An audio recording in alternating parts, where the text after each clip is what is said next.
En el nombre del Padre, del Hijo y del Espíritu Santo. Amén. ¿Qué tal?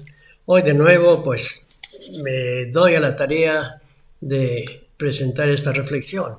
Agradezco de antemano, como siempre, su apertura, su acogida y su retroalimentación para aquellas personas que lo hacen.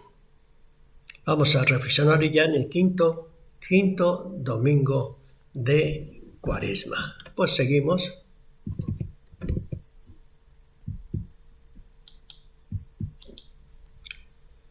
Queremos ver a Jesús. Quinto domingo de Cuaresma. Vamos a la reflexión.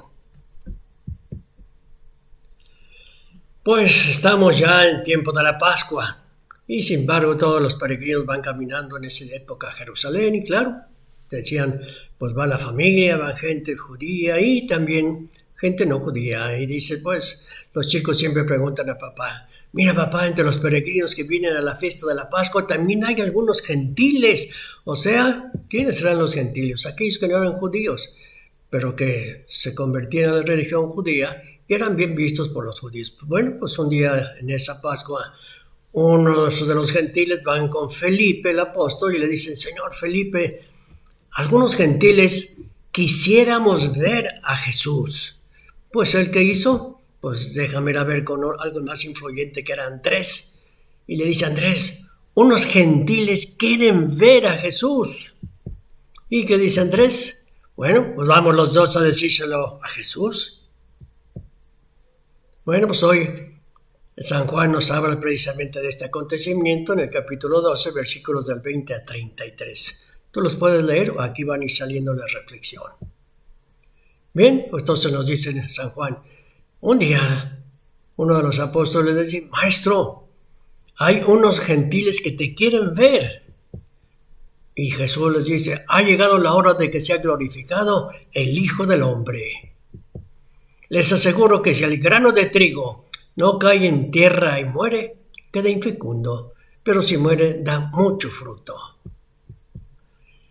El que se ama a sí mismo se pierde, y el que se aborrece a sí mismo en este mundo se guardará para la vida eterna. El que quiera servirme, que me siga, y donde esté yo, allí también estará mi servidor, a quien me sirva el Padre lo premiará. Ahora mi alma está agitada. ¿Y qué diré? Padre, líbrame de esta hora. Pero si para esto he venido, para esta hora. Padre, glorifica tu nombre. Bueno, pues el evangelista Juan continúa. Entonces se oyó una voz del cielo que decía, lo he glorificado y volveré a glorificarlo.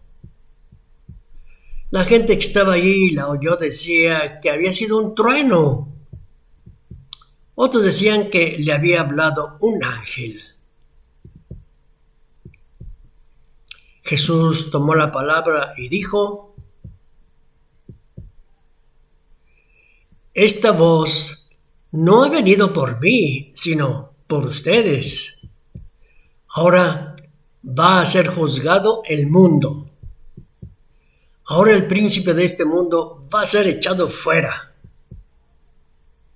Continuó San Juan. Esto lo decía Jesús dando a entender la muerte con que iba a morir. Bueno, mira, el objetivo de este quinto domingo en este evangelio que te propongo, ¿cuál es? Pues que veas a Jesús. Que en esta Pascua te encuentres con Él. Sí se puede. Jesús se hace realmente ver, manifiesta su rostro tal cual es. Y hoy en el Evangelio pues tomo una imagen del mundo agrícola. Para que en el campo puedan brotar las preciosas espigas con una vida centuplicada, es necesario que los granos de trigo desaparezcan en la tierra. Solo de su muerte puede surgir una vida centuplicada, por cientos, por miles multiplicada. Es decir, lo que se pone en juego es la vida y se trata de escoger sobre qué valores orientarla.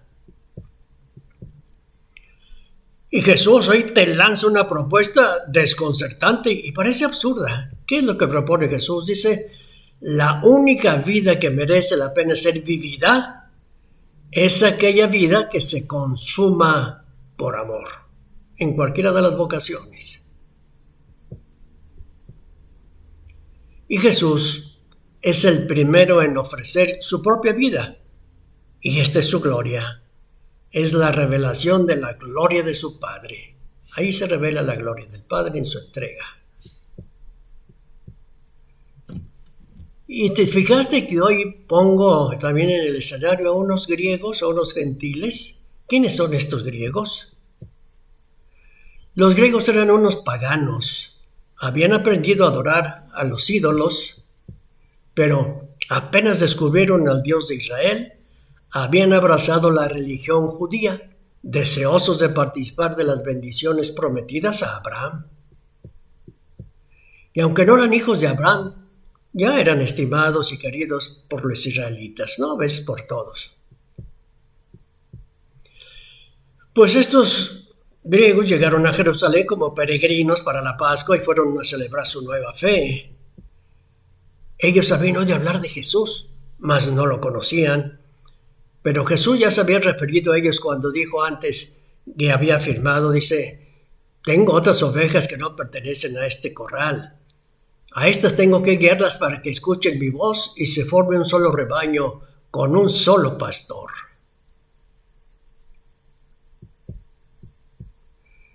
Los griegos pues fueron con Felipe y le manifestaron el deseo de ver a Jesús.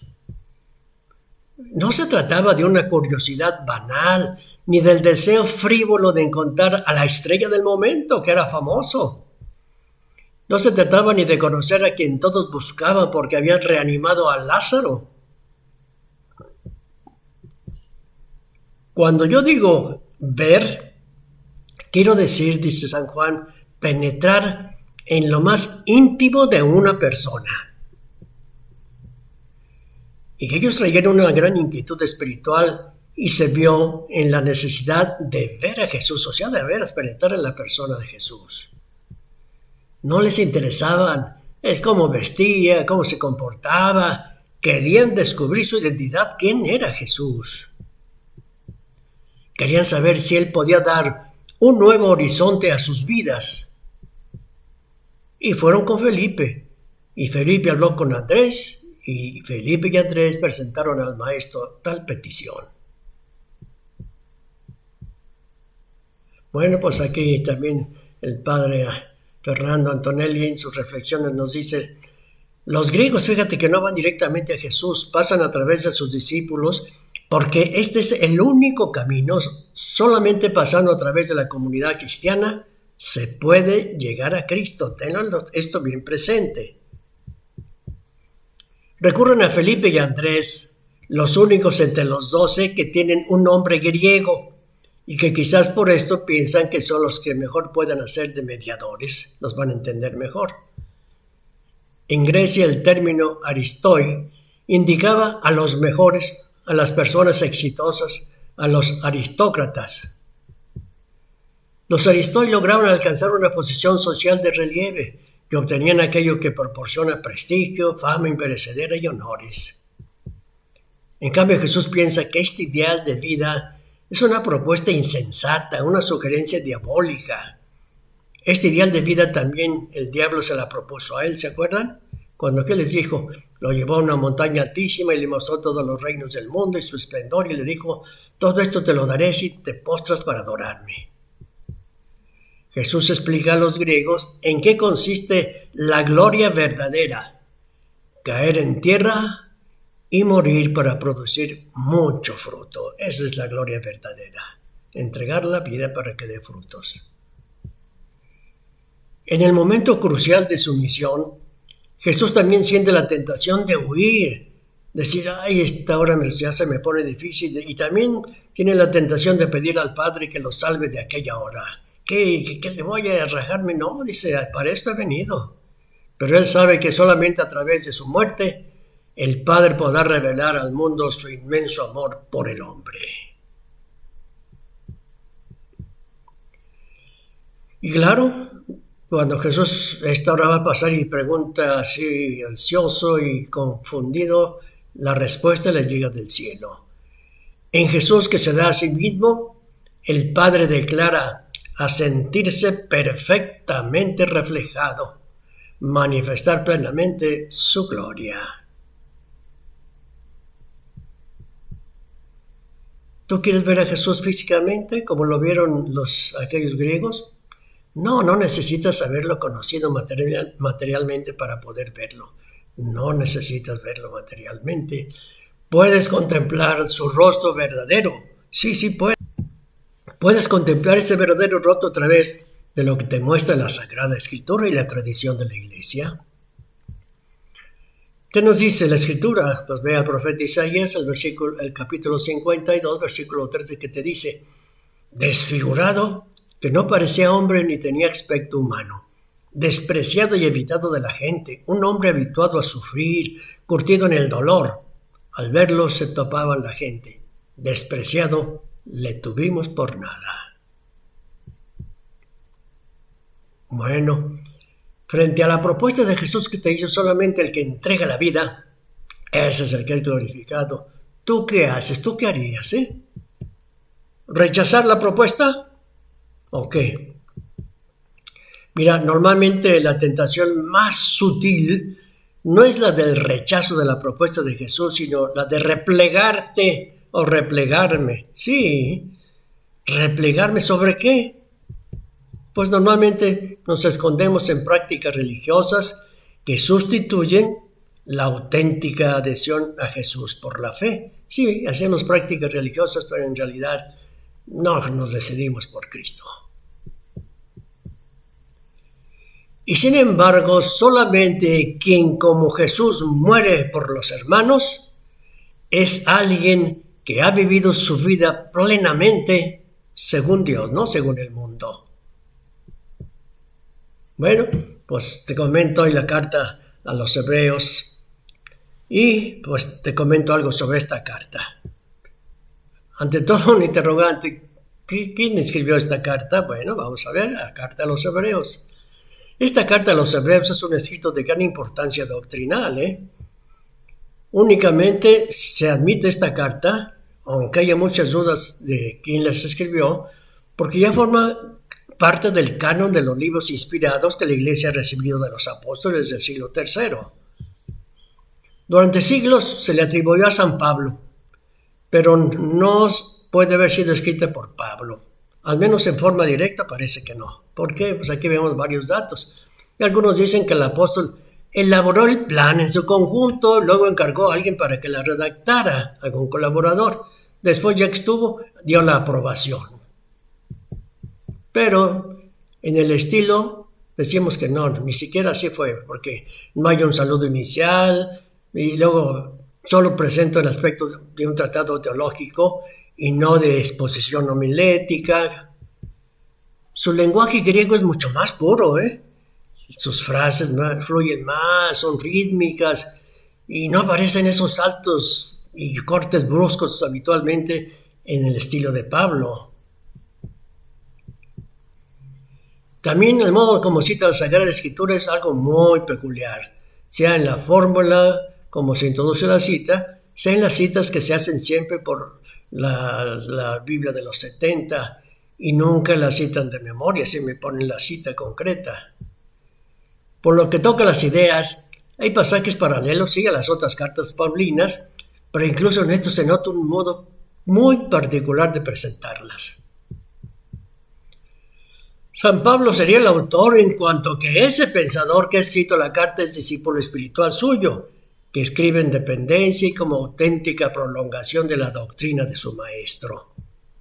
Dice que podría ser, pero más bien se cree que se trata de un pensador original, no de un simple redactor que escribe por encargo y bajo la inspección de San Pablo. Parece que es original. ¿Y dónde se escribió y a quiénes va dirigida la carta? No se concretiza lugares ni personas. Da la impresión de que el autor supone que sus lectores están versados en el Antiguo Testamento y familiarizados con los ritos y la terminología del culto judío. Es decir, que se trata de cristianos procedentes del judaísmo. ¿Y de qué comunidad se trata en concreto? Eran cristianos ya de antiguo, que han padecido persecuciones esos cristianos y algunos incluso con pérdida de bienes que han sufrido el martirio. ¿Se tratará de esos? ¿Y cuál es esa comunidad? ¿Jerusalén? ¿Alejandría? ¿Chipre? ¿Asia Menor? ¿Corinto? ¿Roma? La carta supone una iglesia organizada bajo la dirección de jefes o ya de presidentes. Tal vez se trata de la comunidad misma de Jerusalén, de la que se afirma que ha sufrido persecuciones, pero no hasta llegar al martirio. Algunos autores creen que se trata de un grupo formado por sacerdotes judíos convertidos, según los Hechos de los Apóstoles 6:7. Por eso se le da tanto relieve a la idea del culto y de la liturgia. Y este grupo habían ya tenido que abandonar Jerusalén a raíz de la persecución y martirio de Esteban. La carta invita a no desanimarte ante las persecuciones ni dejarse deslumbrar por los esplendores del culto mosaico. ¿Cuándo se escribió la carta? Hay un dato que puede ayudarnos bastante para poder marcar un punto de referencia, y este punto de referencia, pues, había que ver cuál es. Y la carta estaría escrita desde Italia, aunque no necesariamente desde Roma. Y parece que un dato importante de cuándo se escribió sería más cerca de la destrucción de Jerusalén en el año 70, y parece que no se puede sobrepasar pues del año 66. ¿Y con qué ocasión se escribió la carta? Parece que el autor trata de animar a los destinatarios a que permanezcan firmes en la fe. ¿Y de qué trata la carta? Evidentemente, la figura central en torno a la cual gira todo el escrito es la persona de Jesucristo, cuyos principales atributos se hacen resaltar de modo solemne en el comienzo de la carta, si la lees. ¿Qué se nos dice sobre la persona de Jesús? Era de la tribu de Judá, no se avergonzó de llamar hermanos a los hombres, su nombre fue Jesús, inauguró la era mesiánica y definitiva. Fue sometido durante su vida terrena a duras pruebas y sufrimientos. Murió en una cruz fuera de las puertas de la ciudad santa. Y que retornará al final de los tiempos vivo. No habla abiertamente de la resurrección, ni tampoco de la ascensión al Señor, al cielo. Jesús es inmensamente superior a los ángeles, nos dice la carta. Su temática podría ser sintetizada en el esquema siguiente, que te lo presento rápido. Superioridad de la religión cristiana sobre la judía. Jesucristo es el mediador de la nueva alianza, superior a los ángeles, a Moisés, y media sobre la alianza antigua. Es el sacerdocio y el sacrificio de Cristo, superior al sacerdocio y a los sacrificios levíticos. Exhortación a la perseverancia.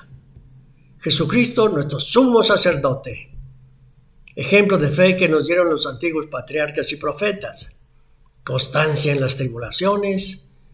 Hace una especie de confrontación entre la antigua alianza y la nueva, haciendo resaltar la inmensa superioridad de la nueva alianza.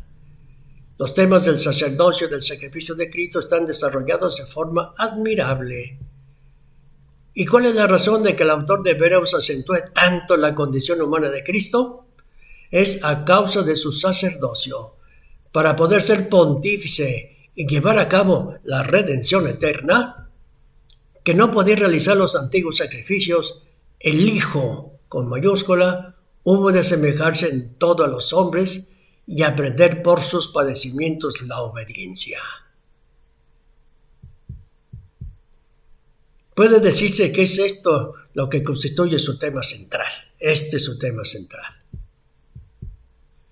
¿Qué significa el término sacerdote aplicado a Jesucristo? Pues que es el mediador entre Dios y los hombres. Al final, anima a los lectores demostrada la superioridad de la nueva alianza a permanecer en esta nueva alianza. Y pues vamos ya a la reflexión de este domingo de la segunda carta precisamente a los Hebreos. ¿Qué nos dice? Cristo en los días de su vida mortal a gritos y con lágrimas presentó oraciones y súplicas al que podía salvarlo de la muerte. Cuando en su angustia fue escuchado, así en su angustia fue escuchado. Él, a pesar de ser hijo, aprendió sufriendo a obedecer. Y llevado a la consumación se ha convertido para todos los que lo obedecen en autor de la salvación eterna. Y el mensaje que aquí te presento en la segunda lectura de este quinto domingo de Cuaresma es este que acabas de escuchar. La reflexión. Y este texto lo encuentras en la carta de los Hebreos, capítulo 5, versículos de 7 al 9. Bueno, pues ya la reflexión es: sería muy difícil seguir el camino propuesto por Cristo si Él solamente se hubiera limitado a indicarlo. Pues hagan esto y lo otro. Eso sería difícil si nada más lo indica. Si solamente nos hubiera dicho, bueno, anímense a recorrer este camino, no, pues eso sería muy difícil. En esta carta a los Hebreos, yo, dice el autor X, respondo a tus incertidumbres y perplejidades recordándote una verdad que olvidas fácilmente. ¿Cuál es esa verdad? Que en tu caminar, por muy difícil que esté, no estás solo. Te acompaña Jesús, Él que ha vivido nuestras mismas experiencias y ha pasado a través de todas tus tentaciones. El pasaje de hoy se concreta sobre todo en su reacción ante el dolor y la muerte. ¿Qué hizo Jesús? Jesús ha probado lo que todo hombre prueba en semejantes situaciones. Se ha dirigido al Padre pidiéndole ayuda y para que lo librara de los sufrimientos y de la muerte. Padre, ¿voy a huir de este momento? Angustiado pregunta. ¿Y cuál es su respuesta? Ha rezado, ha invocado al Padre para que le revelara su voluntad y el sentido de cuanto estaba sucediendo. Y aunque era el Hijo de Dios, aprendió sufriendo lo que es obedecer. Es un dato curioso. Aprendió a obedecer sufriendo. Antes de estos versículos, ya yo te había dicho que Jesús puede ser indulgente con ignorantes y extraviados, porque también Él está sujeto a la debilidad humana. Jesús no se ha comportado como aquellos jefes, capataces, prepotentes que dan disposiciones e imparten órdenes, pero se mantienen cuidadosamente al margen de los dramas y las angustias de quienes deben obedecerlas. Ya le había dicho Jesús, hagan lo que dicen, más no lo que es, etcétera, ¿verdad? O sea, sí. Jesús no se ha quedado en el cielo a observar, impasible, o sea, sin sufrir los sufrimientos de los hombres. Se ha hecho, por el contrario, compañero de viaje. Va con nosotros. Jesús ha sido el primero en recorrer el camino de la humillación y de la muerte. Es por esto por lo que tú y yo podemos fiarnos de Él cuando nos invita a seguirlo. Porque Él ya recorrió el camino. No es teoría, no es utopía, es vida ya entregada. Bueno, pues ahora, ¿qué te digo yo al final de la reflexión? Como siempre, te agradezco si seguiste la reflexión rápida, porque la cantidad de los datos para mandártelo que no se haga muy pesada. Por eso en este caminar ya a una semana de celebrar la Pascua del Señor, te bendigo en el nombre del Padre, del Hijo, del Espíritu Santo. Amén. Te deseo la Pascua, que sea vida en tu vida y sea feliz. Hasta la próxima y ruega por mí, Yo lo hago también por ustedes, por todos los que han convivido conmigo en la vida, me han estimado, querido y me han ayudado a vivir mejor. Hasta luego.